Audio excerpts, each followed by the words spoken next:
Hey guys, welcome back to my new vlog. ಎಲ್ಲರೂ ಹೇಗಿದ್ದೀರಾ? I hope ಎಲ್ಲರೂ ಚೆನ್ನಾಗಿದ್ದೀರಾ ಅಂತ ಅನ್ಕೋತೀನಿ. ವ್ಲಾಗ್ ಸ್ಟಾರ್ಟಿಂಗಲ್ಲಿ ಏನಪ್ಪ ಕಸ ತೋರಿಸ್ತಿದ್ದಾಳೆ ಅಂತ ಅನ್ಕೋಬೇಡಿ. ನಮ್ಮ ಮೈಸೂರು ಕ್ಲೀನ್ ಆ್ಯಂಡ್ ಕ್ಲಿಯರ್ ಆಗಿದೆ ಅಂತಂದರೆ ಈ ಒಂದು ಪ್ರೊಸೀಜರಿಂದಾನೆ. ಪ್ರತಿಯೊಂದು ಕಡೆನೂ ಇದೇ ರೀತಿ ಆದರೆ ಎಲ್ಲ ಕಡೆನೂ ಕ್ಲೀನಾಗಿರುತ್ತೆ ಅಂತ ನನಗನ್ಸುತ್ತೆ. ಇವತ್ತು ಮಾರ್ನಿಂಗಿಂದನೇ ವ್ಲಾಗ್ನ ಸ್ಟಾರ್ಟ್ ಮಾಡ್ತಿದ್ದೀನಿ. ಅದು ಕೂಡ ಆ್ಯಸ್ ಯೂಶ್ವಲ್ ನನ್ನ ಮಗನ ಮಾತುಕತೆ ಜೊತೆ. ಬೇಕು ಯಾರು? ಯಾವ ಆಫೀಸ್ ಹೋಯ್ತೀಯಾ? ಟೈಮ್ ಆಗುತ್ತಾ? ಏನಕ್ಕೆ ಟೈಮ್ ಆಗುತ್ತೆ? ಎಲ್ಲಿಗೆ ಹೋಗ್ಬೇಕು? ತಾಯಮ್ಮಲ್ಗೆ. ಈ ಒಂದು ವ್ಲಾಗಲ್ಲಿ ನಾನು ಯಾವ ರೀತಿ ರಾಗಿ ರೊಟ್ಟಿನ ಮಾಡ್ತೀನಿ ಅಂತ ತೋರಿಸ್ತಿದ್ದೀನಿ. ಮೊದಲು ರಾಗಿ ಹಿಟ್ಟಿಗೆ ಸ್ವಲ್ಪ ಸಣ್ಣದಾಗಿ ಕಟ್ ಮಾಡಿಕೊಂಡ್ರೆ ಈರುಳ್ಳಿ ಮತ್ತು ಯಾವುದೇ ರೀತಿ ಸೊಪ್ಪಿದ್ರೂ ಹಾಕೋಬೋದು. ಕೊತ್ತಂಬರಿ ಸೊಪ್ಪು, ಕರಿಬೇವು, ಈರುಳ್ಳಿ, ಮೆಣಸಿನ್ಕಾಯಿ ಮತ್ತು ಕ್ಯಾರೆಟ್ ಎಲ್ಲನೂ ಸಣ್ಣದಾಗಿ ಕಟ್ ಮಾಡಿಕೊಂಡು ಸ್ವಲ್ಪ ಜೀರಿಗೆ ಹಾಗೆ ಸ್ವಲ್ಪ ಕಡಲೆಬೇಳೆ ಎಲ್ಲನೂ ಹಾಕ್ಕೊಂಡು ಬೆಚ್ಚಗಿರೋ ನೀರಲ್ಲಿ ಹಾಗೆ ಕಲಿಸ್ಕೊಂಡು ಹಿಟ್ಟು ಥರ ಮಾಡಿ ನಾವು ಕಲ್ಲಿನ ಮೇಲೆ ಬೇಕಾದರೂ ಹಾಕ್ಬೋದು ಅಥವಾ ಬಟ್ಟೆ ಮೇಲೆ ತಟ್ಟಿನೂ ಕೂಡ ರೊಟ್ಟಿನ ಮಾಡ್ಬೋದು. ಟೊಮೊಟೊ ಮತ್ತು ಬದನೆಕಾಯಿ ಗೊಜ್ಜು ಜೊತೆಗೆ ಈ ಒಂದು ರಾಗಿ ರೊಟ್ಟಿ ತುಂಬಾ ಚೆನ್ನಾಗಿರುತ್ತೆ. ನೀವು ಒಂದ್ಸಲ ಟ್ರೈ ಮಾಡಿ. ತಿಂಡಿ ಎಲ್ಲ ಮಾಡಿಕೊಂಡು ನಾನು ನನ್ನ ಫ್ರೆಂಡ್ ಜೊತೆ ಹೊರಗಡೆ ಹೋಗೋಣ ಅಂತ ಹೋಗ್ತಾ ಇದ್ವಿ. ಎಲ್ಲಿಗೆ ಏನು ಇರ್ತಾ ಅಂತ ನನಗಂತೂ ಐಡಿಯಾ ಇರಲಿಲ್ಲ. ಅಲ್ಲಿಗೆ ಹೋದ್ಮೇಲೆ ಗೊತ್ತಾಗಿದ್ದು ನಮ್ಮನೆ ನಿಯರ್ ಪಾರ್ಕ್ ಹತ್ರ ಗೇಮ್ಸ್ ಆಡಿಸ್ತಿದ್ದಾರೆ ಅಂತ ಗೊತ್ತಾಯಿತು. ನಾನು ಒಂದ್ಸಲ ಹೋಗಿ ನೋಡೋಣ, ಇದೇ ಫಸ್ಟ್ ಟೈಮ್ ಅಲ್ವಾ ಅಂತ ಹೋಗಿದ್ದು. ನಾನು ಇದೇ ಫಸ್ಟ್ ಟೈಮ್ ಅಲ್ಲಿಗೆ ಹೋಗಿದ್ದು. ಈ ರೀತಿಯ ಆ್ಯಕ್ಟಿವಿಟೀಸ್ ಎಲ್ಲ ಇರುತ್ತೆ ಅಂತ ನನಗೂ ಗೊತ್ತಿರಲಿಲ್ಲ. ಸಂಗಮ್ ಸರ್ಕಲ್ ಪಾರ್ಕ್ ಗೆಳೆಯರ ಬಳಗ ಅನ್ನೋ ಒಂದು ಇದರಿಂದ ಈ ಒಂದು ಗೇಮ್ಸ್ ಎಲ್ಲ ಆರ್ಗನೈಸ್ ಮಾಡಿದರು. ನಾನು ಸುಮ್ಮನೆ ಟೈಮ್ ಪಾಸ್ಗೆ ಅಂತ ಶಟಲ್ ಆಡ್ತಾಯಿದ್ದೆ. ಹಾಗೆ ತುಂಬ ಕಾಂಪಿಟೇಷನ್ ಇದ್ವು. ರಂಗೋಲೆ ಕಾಂಪಿಟೇಷನ್ ಎಲ್ಲ ಇತ್ತು. ನನ್ನ ಫ್ರೆಂಡ್ ರಂಗೋಲೆ ಕಾಂಪಿಟೇಷನಲ್ಲಿ ಕೊನೆ ಮೂಮೆಂಟಲ್ಲಿ ಪಾರ್ಟಿಸಿಪೇಟ್ ಮಾಡಿದ್ಲು. ಈ ಲಾಸ್ಟ್ ಮೂಮೆಂಟಲ್ಲಿ ನನಗನ್ಸಿದ್ದು ನಾನು ಪಾರ್ಟಿಸಿಪೇಟ್ ಮಾಡಬೇಕಾಗಿತ್ತು ಅಂತ. ಆದರೆ ನಾನೇನು ಮಾಡಲಿ, ನನಗೆ ರಂಗೋಲೆ ಬಿಡೋಕ್ಕೆ ಅಷ್ಟಾಗಿ ಬರಲ್ಲ.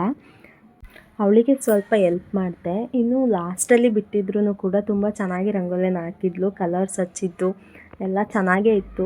ಬಟ್ ಪ್ರೈಸ್ ಕೊನೆ ಮೂಮೆಂಟಲ್ಲಿ ಏನಾಗುತ್ತೆ ಅಂತ ನಿಮಗೆ ಗೊತ್ತಾಗುತ್ತೆ. ಇನ್ನು 60 ಇಯರ್ಸ್ ಎಬೋ ಇರೋರಿಗೆ ಅಕ್ಷರ ಜೋಡಣೆ ಮತ್ತು ತುಂಬ ಗೇಮ್ಸ್ಗಳನ್ನ ಆರ್ಗನೈಸ್ ಮಾಡಿದರು. ನಾವು ರಂಗೋಲಿ ಬಿಡೋ ಕಡೆ ಇರೋದ್ರಿಂದ ಆ ಕಡೆ ಎಲ್ಲ ಹೋಗೋಕ್ಕಾಗಲಿಲ್ಲ. ಎಲ್ಲರೂ ರಂಗೋಲಿ ಅಂತೂ ಸಿಂಪಲ್ಲಾಗಿಯೂ ಬಿಟ್ಟಿದ್ರು, ಗ್ರ್ಯಾಂಡಾಗಿಯೂ ಬಿಟ್ಟಿದ್ರು, ತುಂಬ ಚೆನ್ನಾಗಿ ಬಿಟ್ಟಿದ್ರು. ಹಾಗೆ ಎಲ್ಲರದು ಒಂದು ವಿಡಿಯೋ ಮಾಡ್ಕೊಳ್ಳೋಣ ಅಂತ ಮಾಡ್ತಾಯಿದ್ದೆ. ಇಷ್ಟೊಂದು ಜನ ಪಾರ್ಟಿಸಿಪೇಟ್ ಮಾಡಿದ್ದೆಲ್ಲ ನೋಡಿ ನನಗೂ ಗೇಮ್ ಆಡಬೇಕು ಯಾವುದಾದ್ರೂ ಅಂತ ಅನಿಸಿತ್ತು. ನಾನು ಅಲ್ಲೇ ಕಾಫಿ ಎಲ್ಲ ಕೊಡ್ತಿದ್ರು, ಹಾಗೆ ಕಾಫಿ ಕುಡಿದು ನೋಡೋಣ ಅಂತ ಹೋದೆ. ಹಾಗೆ ಲಾಸ್ಟಲ್ಲಿ ನಾವು ಬಿಟ್ಟಿದ್ದು ರಂಗೋಲೆ ಇದೇನೆ, ತುಂಬಾ ಚೆನ್ನಾಗಿ ಕಾಣಿಸ್ತಾ ಇತ್ತು. ಹಾಗೆ ನಾವು ಆಡಿದ ಗೇಮ್ ಅಂತೂ ಮ್ಯೂಸಿಕಲ್ ಚೇರು. ಅನ್ಫಾರ್ಚುನೇಟ್ಲಿ ನಾನು ಸೋತ್ಬಿಟ್ಟೆ. ಸ್ವಲ್ಪ ಬೇಜಾರಾಯಿತು, ಯಾಕೆಂದರೆ ಇದೇ ಫಸ್ಟ್ ಟೈಮ್ ಅಲ್ವಾ, ಅದರಿಂದ. ಸೋಲೋದು ಗೆಲ್ಲೋದು ಇದ್ದಿದ್ದೆ, ಬಟ್ ಪಾರ್ಟಿಸಿಪೇಷನ್ ಇಂಪಾರ್ಟೆಂಟ್ ಅಲ್ವಾ ಅಂತ ಸುಮ್ಮನೆ ಆಗಿದ್ದು. ಆಮೇಲೆ ಅವಳಿಗಾದರೂ ಸಪೋರ್ಟ್ ಮಾಡೋಣ ಅಂತ ಹಂಗೆ ಚೇಯಪ್ ಮಾಡ್ತಾಯಿದ್ವಿ. ಇದಕ್ಕಿಂತ ಮೊದಲು ಒಂದು ಗೇಮಲ್ಲಿ ಪಾರ್ಟಿಸಿಪೇಟ್ ಮಾಡಿದ್ಲು, ಕಾಲ್ನಡಿಗೆನಲ್ಲಿ. ಅದರಲ್ಲೂ ಫಸ್ಟ್ ಪ್ಲೇಸ್ ಬಂದಿತ್ತು. ಇವಾಗ ಮ್ಯೂಸಿಕಲ್ ಚೇರಲ್ಲಿ ಫಸ್ಟ್ ಪ್ಲೇಸ್ ಬಂತು. ಇನ್ನು ಈ ರಂಗೋಲೆ ಬಿಟ್ಟಿರೋದ್ರಿಂದ ಇವಳಿಗೆ ಪ್ರೈಸ್ ಬರುತ್ತೆ ಅಂತ ಅಂದ್ಕೊಂಡು, ಆದರೆ ಪ್ರೈಸ್ ಬರಲಿಲ್ಲ. ಇಷ್ಟು ಕ್ಯೂಟಾಗಿದ್ದರೂ ಪ್ರೈಸ್ ಬರಲಿಲ್ಲ ಅಂತ ಸ್ವಲ್ಪ ಬೇಜಾರಾಯಿತು. ಹಾಗೆ ಇದು ನೆಕ್ಸ್ಟ್ ಕಂಟಿನ್ಯೂಷನ್ ವ್ಲಾಗ್ ಆಗಿರುತ್ತೆ.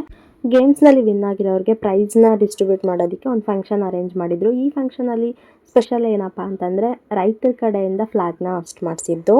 ಇದನ್ನು ನೋಡಿ ನನಗಂತೂ ತುಂಬಾ ಖುಷಿ ಆಯಿತು. ಹಾಗೆ ಇವಳಿಗೂ ಕೂಡ 2 ಪ್ರೈಸ್ ಬಂದಿದ್ದು, ಇನ್ನೂ ಖುಷಿ ಆಯಿತು. ಪ್ರೈಸ್ ಕಲೆಕ್ಟ್ ಮಾಡ್ಕೊಂಡು ಇವತ್ತು ನಮ್ಮ ಮನೆ ಪಕ್ಕ ಚಿಲ್ಡ್ರನ್ಸ್ ಡೇ ಸೆಲೆಬ್ರೇಷನ್ ಮಾಡ್ತಿರೋದ್ರಿಂದ ಬೇಗ ಹೋಗೋಣ ಅಂತ ಮನೆಗೆ ಬಂದ್ವಿ. ಈ ಟ್ಯೂಷನ್ ಮಕ್ಕಳಿಂದ ನನಗೆ ಇವತ್ತು ಒಂದು ಗೇಮ್ ಪರಿಚಯ ಆಯಿತು. ಆ ಗೇಮ್ನ ನೀವು ಕೂಡ ನೋಡಿ. ಇವತ್ತು ನಾನು ಚಿಲ್ಡ್ರನ್ಸ್ ಡೇ ಮಾಡ್ತಾ ಇರೋದ್ರಿಂದ ಒಂದು ಗೇಮ್ನ ಇಂಟ್ರೊಡ್ಯೂಸ್ ಮಾಡ್ತಾ ಇದ್ದೀನಿ. ಆ ಗೇಮ್ ಬಂದು ಇಂಟರ್ನ್ಯಾಷನಲ್ ಬಿಸ್ನೆಸ್ ಅಂತ. ಏನಕ್ಕೆ ಹೆಲ್ಪ್ ಆಗುತ್ತೆ ಈ ಗೇಮು? ಮಕ್ಕಳಿಗೆ ಮೆಮೊರಿ ಪವರ್ಗೆ ಯೂಸ್ ಆಗುತ್ತೆ, ಅವ್ರಿಗೆ ಸ್ಕಿಲ್ಸ್ಗೆ ಹೆಲ್ಪ್ ಆಗುತ್ತೆ, ಕಂಟ್ರೀಸ್ ನೇಮ್ಸ್ನ ರೆಕಗ್ನೈಸ್ ಮಾಡ್ಬೋದು ಅವರು.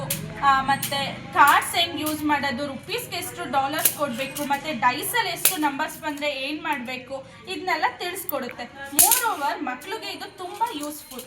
ಏಜ್ ಪರ್ಸನ್ಸ್ಗೂ ಯೂಸ್ ಆಗುತ್ತೆ ಆ್ಯಂಡ್ ಮಕ್ಕಳಿಗೆ ಮೆಮೊರಿ ಪವರ್ನ ಕ್ರಿಯೇಟ್ ಮಾಡೋಕ್ಕೆ ಇನ್ನೂ ಹೆಲ್ಪ್ ಆಗುತ್ತೆ. ಈ ವಿಡಿಯೋ ಮೂಲಕ ಎಲ್ರಿಗೂ ಗೊತ್ತಾಗಲಿ ಅಂತ ಇವತ್ತು ನಾನು ನನ್ನ ಕ್ವಶನಲ್ಲಿ ಗೇಮ್ನ ಸ್ಟಾರ್ಟ್ ಮಾಡ್ತೀನಿ. ಓಕೆ, ಡೈಸ್ ಇದೆ ನನ್ನ ಕೈಯಲ್ಲಿ, ಇಲ್ಲಿ ಪಜಲ್ಸ್ ಕೂಡ ಇದೆ. ಎಷ್ಟು ಡೈಸ್ ಬೀಳುತ್ತೆ ನೋಡೋಣ. 3 ಬಿದ್ದಿದೆ. 3 ಬಂತು. 1 2 3 ವಾಟರ್ ವೇವ್ಸ್ ಅಂತ ಬಂದಿದೆ. ಓಕೆ, ನಾನೀಗ ಅದನ್ನು ಬೈ ಮಾಡಬೇಕು ಅಂದರೆ 5900 ನಾನು ಬ್ಯಾಂಕಿಗೆ ಇನ್ವೆಸ್ಟ್ ಮಾಡಬೇಕು. ಬ್ಯಾಂಕಿಗೆ ಇನ್ವೆಸ್ಟ್ ಮಾಡೋಕ್ಕೆ ನನ್ನ ಹತ್ರ ಇರೋದು 160,000 ಇದೆ ಅಮೌಂಟು. ಅದರಲ್ಲಿ ನಾನು 9500 ನಾನು ಬ್ಯಾಂಕ್ಗೆ ಇನ್ವೆಸ್ಟ್ ಮಾಡಿದ್ರೆ ನನಗೆ ಅದು ಲಾಸ್ ಆಗುತ್ತೆ. ಯಾಕಂದರೆ ಬೇರೆದು ಕಂಟ್ರೀಸ್ ಎಲ್ಲ ಇನ್ನೂ ಕಮ್ಮಿ ರೇಟಲ್ಲಿ ಇರೋದ್ರಿಂದ ನಾನು ಬೇರೆದನ್ನ ಪರ್ಚೇಸ್ ಮಾಡ್ಬೋದು. ಹಂಗಾಗಿ ನಾನು ಅದನ್ನ ಪರ್ಚೇಸ್ ಮಾಡಲ್ಲ. ಓಕೆ, ಲೆಟಸ್ ಪ್ಲೇ ಹಾಗೆ. ಓಕೆ, ನೆಕ್ಸ್ಟ್ 6 ಬಂತು. ಅದೇ ಡೈಸ್ನ ನಾನು ಪುನಃ ಇದು ಮಾಡ್ತಾ ಇದ್ದೀನಿ. 1 2 3 4 5 6 ರೆಸ್ಟೋರೆಂಟ್ ಗೈಸ್. ಈಗ ರೆಸಾರ್ಟ್ ಬಂದಿರೋದ್ರಿಂದ ನೋಡಿ, ಬುಕ್ಕಲ್ಲಿದೆ, when a player lands to resort he want to support 200 page each player. ನಾನೇ 200ನ ಬ್ಯಾಂಕಿಗೆ ಕಟ್ಟೋ ಪರಿಸ್ಥಿತಿ ಬಂತು. ಸೊ ಇವಾಗ ನೋಡಿ, ನಾನು 200ನ ಪೇ ಮಾಡ್ತಾ ಇದ್ದೀನಿ ನೋಡಿ guys. Okay, let's play again. 4 ಬಂದಿದೆ. 1 2 3 4 ಇದೇ ರೀತಿ ಆಡ್ಕೊಂಡು ಕಂಟಿನ್ಯೂ ಮಾಡ್ಕೊಂಡು ಹೋಗೋದು. ಓಕೆ, ಬುಕ್ಕು ನಮ್ಗೆ ಏನಕ್ಕೆ ಯೂಸ್ ಆಗುತ್ತೆ ಅಂತ ಅಂದರೆ, ಇಲ್ಲಿ ರೆಸಾರ್ಟ್ ಬಂದರೆ ಇಲ್ಲ ಕಸ್ಟಮರ್ ಡ್ಯೂಟಿ ಬಂದರೆ ಇದರಲ್ಲಿ ಎಷ್ಟು ಇನ್ವೆಸ್ಟ್ ಮಾಡಬೇಕು ಬ್ಯಾಂಕ್ಗೆ ಅಂತ ಕೊಟ್ಟಿರ್ತಾರೆ. ಹಂಗಾಗಿ ಇದು ಬುಕ್ ಯೂಸ್ ಆಗುತ್ತೆ. ಇವಾಗ ನಾವು ಫ್ರಾನ್ಸೇ ಬರಲಿ, ಜಪಾನೇ ಬರಲಿ, ಏನಾರ ಬಂದರೆ ಅಂದರೆ ಡೈಸ್ ಮೂಲಕ ನಮಗೆ ಇದು ಬಂದಾಗ ನಾವು ಯಾವುದನ್ನ ಬೈ ಮಾಡಬೇಕು. ಬೈ ಮಾಡಿದ್ರೆ ಈಗ ಜಪಾನ್ ಪ್ಲೇಸ್ನ ನಾವು ಬೈ ಮಾಡಿದ್ರೆ ಅದಕ್ಕೆ 2500 ಕೊಟ್ಟು ಪೇ ಮಾಡಿದ್ದೀನಿ ಅಂತ ಇದು ಜಪಾನ್ದು ಸಿಗುತ್ತೆ ಕಾರ್ಡು. ಇದು ಕಾರ್ಡ್ ನಮಗೇನೆ. ಮತ್ತು ಈ ಗೇಮ್ ಬಗ್ಗೆ ಹೇಳ್ಬೇಕಂದ್ರೆ ಎಲ್ರಿಗೂ ಮೆಮೊರಿ ಪವರ್ ಇನ್ಕ್ರೀಸ್ ಮಾಡುತ್ತೆ. ಮೋರ್ ಓವರ್ ಚಿಲ್ಡ್ರನ್ಸ್ಗೆ ಇದು ತುಂಬ ಯೂಸ್ಫುಲ್ ಆ್ಯಂಡ್ ಯೂನಿಕ್ ಆಗಿದೆ. ಅವರು ಕಂಟ್ರೀಸ್ ನೇಮ್ನ ಗೊತ್ತಿರಲ್ಲ, ಇದ್ರ ಮೂಲಕ ಕಂಟ್ರೀಸ್ ನೇಮ್ ತಿಳ್ಕೊತಾರೆ. ಇದು ತುಂಬ ಯೂಸ್ಫುಲ್ ಫಾರ್ ಸ್ಟೂಡೆಂಟ್, ಎಲ್ಡರ್ಸ್ಗೂ ಕೂಡ ಯೂಸ್ ಆಗುತ್ತೆ ನನ್ನ ಪ್ರಕಾರ. ಇದುವರೆಗೂ ನನಗೆ ಈ ರೀತಿ ಒಂದು ಗೇಮ್ ಇದೆ ಅಂತ ನನಗಂತೂ ಗೊತ್ತಿರಲಿಲ್ಲ. ಇದೇ ಫಸ್ಟ್ ಟೈಮ್ ನನಗೆ ಈ ಥರನೂ ಗೇಮ್ ಇದೆ ಅಂತ ಗೊತ್ತಾಗಿದ್ದು. ಈ ಮಕ್ಕಳಂತೂ ಆ ಗೇಮ್ನಂತೂ ತುಂಬಾ ಚೆನ್ನಾಗಿ ಆಟ ಆಡ್ತಾಯಿದ್ರು. ನಮ್ಮ ಒಂದು ಇದರಲ್ಲಿ ಟೈಮ್ನಲ್ಲಿ ಆ ರೀತಿ ಗೇಮ್ಸ್ಗಳೆಲ್ಲ ಇರಲಿಲ್ಲ. ಇವಾಗಿನ ಮಕ್ಕಳಂತೂ ತುಂಬಾ ಇಂಟೆಲಿಜೆಂಟ್ಗಳು. ನಮಗೆ ಅವ್ರಗಳ ಜೊತೆ ಕಾಂಪಿಟೇಷನ್ ಮಾಡೋಕ್ಕಂತೂ ಆಗೋದೇ ಇಲ್ಲ.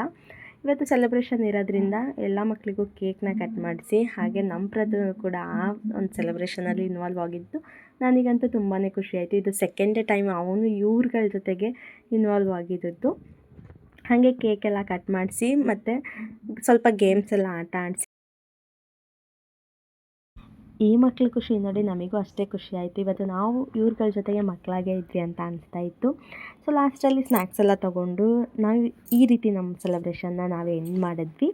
ಯಾರಿಗೆಲ್ಲ ಈ ವ್ಲಾಗ್ ಇಷ್ಟ ಆಗಿದೆ ಪ್ಲೀಸ್ ಒಂದು ಲೈಕ್ ಮಾಡಿ, ಹಾಗೆ ಶೇರ್ ಮಾಡಿ. ಯಾರೆಲ್ಲ ಇನ್ನು ನನ್ನ ಚಾನಲ್ನ ಸಬ್ಸ್ಕ್ರೈಬ್ ಮಾಡದೆ ನೋಡ್ತಾ ಇದ್ದೀರಾ ಪ್ಲೀಸ್ ಸಬ್ಸ್ಕ್ರೈಬ್ ಮಾಡಿಕೊಡಿ. ನಿಮ್ಮ ಸಪೋರ್ಟ್ ನನಗೆ ತುಂಬಾ ಮುಖ್ಯ ಅಂತ ಹೇಳ್ತಾ ಈ ವ್ಲಾಗ್ನ ಎಂಡ್ ಮಾಡ್ತೀನಿ.